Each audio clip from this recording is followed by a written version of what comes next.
Ethan Crumbley killed 4 students at his high school in November 2021.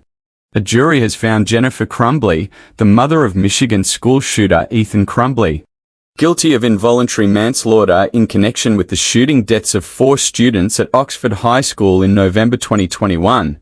Crumbley was found guilty of 4 counts of involuntary manslaughter in connection with the shooting, 1 for each victim: Madison Baldwin, 17, Tate Meyer, 16, Justin Schilling, 17, and Hannah St. Juliana, 14. The jury deliberated for roughly 11 hours, beginning on Monday morning. Failing to respond to warning signs exhibited by the shooter prior to the attack, school officials had called the Crumbley parents to the school the morning of the shooting, after finding violent drawings he had done on a school assignment. He was also caught searching online for bullets at school, watching shooting videos in class, and drawing violent images on several other papers.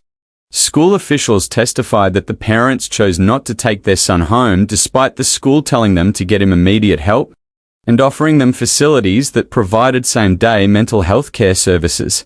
The parents told the school they could not take him home because they both had to return to work, and that if he left school, he would walk home and be alone. School officials, who were worried about his mental health, did not think it was a good idea for him to be alone, since they were concerned he was considering suicide. The parents chose to send him back to class and told the school that they would get him mental health care. Jennifer Crumbley and her attorney Shannon Smith argued that the school had been nonchalant during the meeting and did not insist he be taken home. During trial, the CEO of the company where Jennifer Crumbley worked testified that she could have left work if she needed to care for her son, or she could have brought him back with her to the office. On the stand, Crumbley admitted that she would have been able to not return to work. In text messages she sent after the shooting, Jennifer Crumbley told a man she was having an affair with longtime friend Brian Malosh that the shooting could have been prevented and that the school should not have allowed him to return to class. Ethan Crumbley's parents purchased him the gun he used in the shooting as a gift and had taken him to the shooting range before the attack. Prosecutors argued that the parents did not secure the gun or limit their son's access to it. Jennifer Crumbley testified that it was her husband's responsibility to ensure the gun was stored securely and that their son could not access it. One of the arguments made by her lawyer was that she did not know guns well. Smith also argued that in Oxford, where the shooting happened, it is common for students to go hunting with guns. A school official testified that many seniors take prom portraits with their guns, and that they often need to be reminded not to come to school with their guns during hunting season. Extramarital affairs.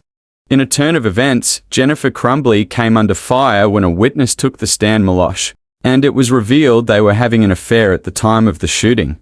In a previous ruling, Judge Cheryl Matthews had excluded all evidence pointing to Crumbley's extramarital affair from being used in the trial. But during the defense's questioning, Smith suggested that police intimidated and threatened Malosh into providing his testimony. So prosecutors pushed back and sought to allow the judge to include evidence that the two had an affair. Prosecutors argued that Malosh was not pressured, but that he didn't want information about their affair to become public. The information regarding the affair was admitted into evidence, and Crumbley later confirmed the affair when she took the stand in her own defense. She testified that they were having a 6-month affair at the time of the shooting, meeting in a Costco parking lot during work hours.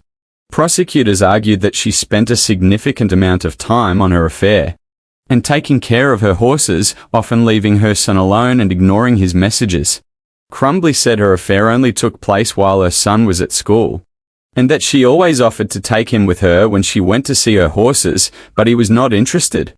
Prosecutors then pressed Jennifer Crumbley on her testimony, revealing that she had multiple affairs and together with Malosh had arranged meetups using Adult Friend Finder. Prosecutors revealed she had been using the app just 2 days before the shooting, but she did not meet up with anyone on that day. Smith sought to defend Jennifer Crumbley as a mother who was doing the best that she could, at times giving examples from her own life as a mother and saying her house was just as messy as the photos the jury was shown of Crumbley's home.